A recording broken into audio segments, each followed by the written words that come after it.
శ్రీమాత్రే నమ. జయ గురు దత్తాత్రేయ నమ.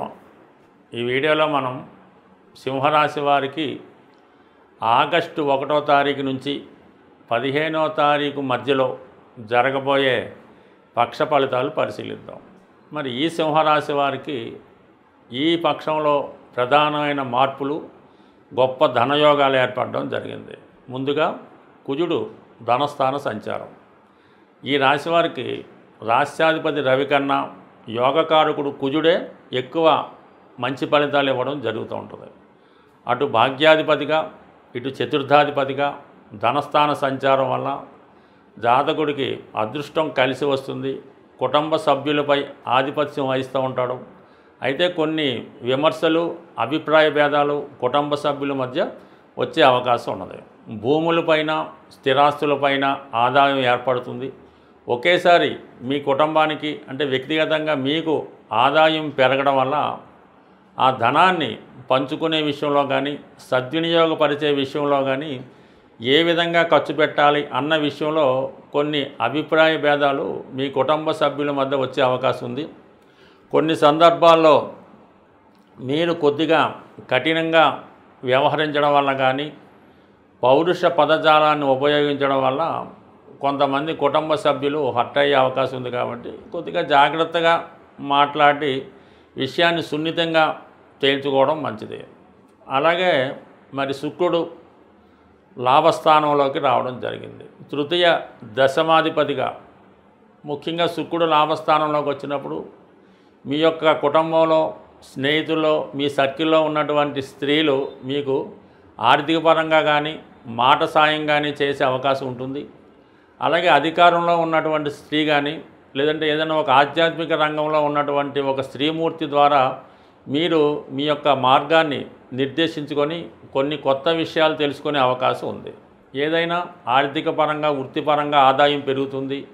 మీ యొక్క టాలెంట్కి తగ్గ విధంగా మీ యొక్క ప్రతిఫలం కూడా లభించే అవకాశం ఉంది. ఈ సమయంలో మీరు ఏదైనా ఒక ప్రభుత్వ పదవికి కానీ, ఒక నామినేటెడ్ పోస్టుకి కానీ, ఒక రాజకీయ పదవికి కానీ ప్రయత్నం చేస్తూ ఉంటే 100% అది మీకు లభించే అవకాశం ఉన్నది. తద్వారా మీకు ఆదాయం కూడా పెరిగే అవకాశం ఉన్నది.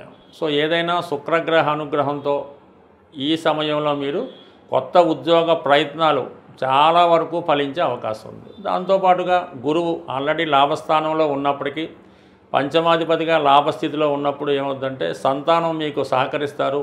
సంతానం యొక్క అభివృద్ధి మీకు ఆనందాయంగా ఉంటుంది. వారికి ఏదో శుభం జరగడం వల్ల కొంతవరకు మీకు వారి యొక్క సంతోషంలో మీరు పాలు పంచుకోవడం జరుగుతూ ఉంటుంది. అలాగే అష్టమాధిపతి లాభస్థితి ఇప్పుడు ఎస్పెషల్లీ ఎలా ఉంటుందంటే మీరు ఇంకా రాదు పోయింది అనుకున్నటువంటి ధనం, అంటే మీరు ఏదైనా ఒక చిట్ ఫండ్లోనో, ఇన్సూరెన్స్లో ఇన్వెస్ట్మెంట్ చేసి ఉన్నా, ఒక స్థిరాస్తి మీద ఇన్వెస్ట్ చేసి ఉన్నా, అది ఏదో విధంగా మనకి పోయింది అనుకున్న డబ్బు సడన్గా మీకు తిరిగి రావడం జరుగుతూ ఉంటుంది. ఇవన్నీ అనుకూలంగా ఉన్నప్పటికీ కూడా రాశ్యందు ఉన్నటువంటి కేతు సంచారం వల్ల సరైన సమయంలో సరైన నిర్ణయం తీసుకోలేకపోవడం వల్ల వచ్చిన అవకాశాలు పోగొట్టుకోవడం జరుగుతూ ఉంటుంది. సప్తమంలో రాహు మీ చుట్టూ ఉన్నవాళ్ళే మీ యొక్క పతనానికి కారణమవుతుంటారు. మిమ్మల్ని ఏదో విధంగా డిస్కరేజ్ చేస్తూ ఉంటారు. వచ్చిన అవకాశాలు మీ దాకా రాకుండా వాళ్ళే ఏదో విధంగా పోగొట్టడం జరుగుతుంటుంది. కాబట్టి ఏదైనా విషయాన్ని ఒక ప్రయత్నం చేస్తున్నప్పుడు, ఎవరైనా మిమ్మల్ని కలనాకు వచ్చినప్పుడు స్వయంగా మీరే కలిసి మంచి చెడ్డలు తెలుసుకోవాలి తప్ప ఏదో విధంగా ఇతరుల మీద ఆధారపడడం వల్ల, ఇతరుల ద్వారా ప్రయత్నం చేయడం వల్ల 100% ఆ పని మీకు పాడయ్యే అవకాశం ఉంది. కాబట్టి ఏదైనా సొంతంగా చేసుకునే ప్రయత్నమే చేయండి. అలాగే ముఖ్యంగా అష్టమ శని ప్రభావం వల్ల చాలా వరకు ఎప్పుడో జరిగిపోయిన విషయాలు మళ్ళీ వెలుగులోకి రావడం జరుగుతూ ఉంటుంది. వాటిని కొద్దిగా జాగ్రత్తగా గమనించవలసి ఉంటుంది. అంటే మిమ్మల్ని అన్పాపులర్ చేయాలి, ఏదో విధంగా మిమ్మల్ని మైనస్లోకి పెట్టాలనే ఉద్దేశంతో మీ అపోజిషన్ వాళ్ళు, మీ శత్రువులు ఏదో విధంగా మీ మీద బురద జల్లే ప్రయత్నం ఒకటి జరుగుతూ ఉంటుంది. దాని నుంచి బయటపడే ప్రయత్నంలో చాలా వరకు వివాదం వచ్చినట్టే పూర్తిగా స్పందించకుండా నిదానంగా వ్యవహరించడం వల్ల దానికి అవే సర్దుకోవడం జరుగుతూ ఉంటుంది. లేదంటే వాళ్ళు ఏదో టెంప్ట్ చేశారని మనం తొందరపడితే ఇవన్నీ కూడా తిరిగి సమస్య ఒకటి ఉంటుంది. అది వేరే విధంగా పెద్దదై మనల్ని ఇబ్బంది పెట్టడం కూడా జరుగుతుంటుంది. కాబట్టి చాలా నిదానంగా వ్యవహరించండి. బట్ ఈ సమయంలో ఎంత క్లిష్ట సమస్య అయినా, ఎంత గొప్ప సమస్య అయినా అది 100% మీకు అనుకూలంగా తీర్పు రావడం అన్నది 100% జరిగే అవకాశం ఉంది. ఏదైనా ముఖ్యమైన కార్యక్రమాలు మీరు ఏదైనా ఒక గృహం కొనుక్కోవాలనుకున్నా, ఇల్లు కానీ, వాహనం కానీ, వివాహం కానీ, ఈ మూడిట్లో మీరు ఏది ప్రయత్నం చేసినా కంపల్సరీగా ఆగస్టు 20 తారీఖు లోపల అవి సక్సెస్ అయ్యే అవకాశం ఉంటుంది. సాధారణంగా మన జాతకరీత్యా శుభంగా ఉన్నా, నష్టంగా ఉన్నా కొన్ని పరిహారాలు అన్నవి చేయడం జరుగుతూ ఉంటుంది. అయితే మనం కొన్ని సందర్భాల్లో ఎన్ని పరిహారాలు చేసినప్పటికీ కూడా మనకి అర్హత ఉండి కూడా ఆ ఫలితం రావడం లేదంటే కంపల్సరీగా మనం నివసిస్తున్నటువంటి గృహంలో ఏదో విధమైనటువంటి వాస్తు దోషం ఉండడం వల్ల మనం చేస్తున్నటువంటి ప్రయత్నాలు ఫలించకుండా పోవడం జరుగుతూ ఉంటుంది.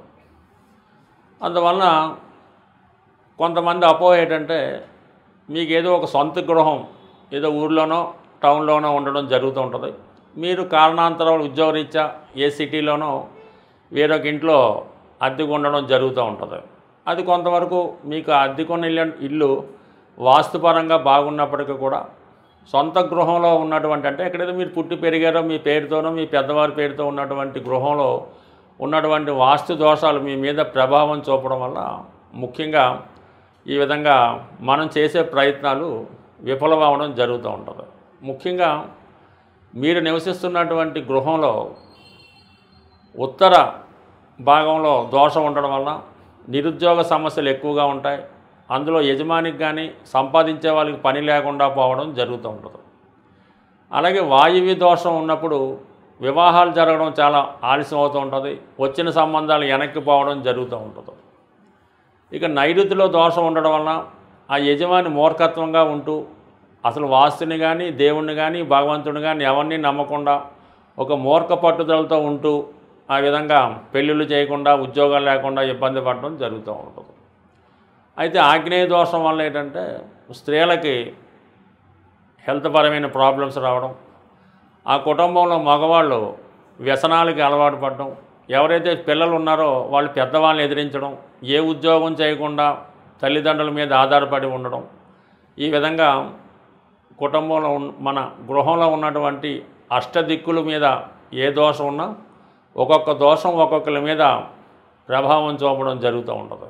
ఈశాన్య దోషం వల్ల పెద్ద సంతానం, ఆగ్నేయం వల్ల ద్వితీయ సంతానం, వాయువు వల్ల తృతీయ సంతానం, నైరుతి ఫాల్ట్ ఉంటే మొత్తం అందరి మీద ప్రభావం చూపడం జరుగుతుంటుంది. కాబట్టి అంటే మీకు ఎన్నిళ్ళున్నా ఎక్కడున్నా ఆ ప్రభావం మీ మీద పడుతుంది. ముఖ్యంగా అమ్మాయిలకి, స్త్రీలకి పెళ్ళైనా కూడా వారి పుట్టింటి వారి యొక్క వాస్తు దోషం మీ మీద ఉంటుంది. కాబట్టి ముందుగా అంటే మనం ఎన్ని ప్రయత్నాలు చేసినా ఫలితం రావట్లేదు, వివాహమై 7-8 సంవత్సరాలు అయింది, సంతానం కలగడం లేదు, ఇటువంటి దీర్ఘకాలిక సమస్యలు ఉన్నవాళ్ళు కంపల్సరిగా ఒకసారి మీ గృహాన్ని, మీ పెద్దల గృహాన్ని, మీ పుట్టింటి వారి గృహాన్ని చక్కగా పరిశీలించుకుంటే అంటే మీతో పాటు మిగతా వారిని కూడా బాగు చేయడం కానీ, వారిని మంచి మార్గంలో పెట్టడం కానీ జరుగుతూ ఉంటుంది. అయితే ఏదైనా చిన్న చిన్న చిట్కాల వల్ల వాస్తు యంత్రం పెట్టినంత మాత్రాన మీ గృహంలో ఉన్నటువంటి వాస్తు దోషం అనేది ఎట్టి పరిస్థితులు కూడా తొలగదు. దాన్ని ఫిజికల్గా సరి చేసుకుంటేనే మనకి వాస్తు సరి అవుతుంది తప్ప అది ఏమాత్రం ఈ మధ్యకాలంలో వచ్చినటువంటి వాస్తు యంత్రాలు పెట్టినా, చిన్న చిన్న జిమ్మికులు పెట్టినా కూడా సాల్వ్ అయ్యే అవకాశం లేదు. వీటన్నిటికన్నా ఎక్కువ వీధిపోటు ప్రభావం ఉంటుంది. వీధిపోటు ఏ దిక్కు నుంచి వచ్చినా ఆ గృహంలో ఉన్న వాళ్ళకి ఏదో విధమైన సడన్గా జరిగే సంఘటనలు జరుగుతుంటాయి. కాబట్టి కంపల్సరీగా మనం బాగుపడాలనుకుంటే కంపల్సరీగా వాస్తుని సరి చేసుకోండి. జీవితాలు 100% నా అనుభవపూర్వకంగా నేను చాలామందిని సరిచేయడం జరిగింది. వీళ్ళంతా కూడా ఇప్పుడు సక్సెస్ఫుల్గా ఉండడం జరుగుతూ ఉంటుంది. బట్ ఏదైనా ఫిజికల్గా సరి చేసుకోవాలి తప్ప వాస్తుకి యంత్రాలు అయితే 100% పనిచేయవు. స్వస్తి.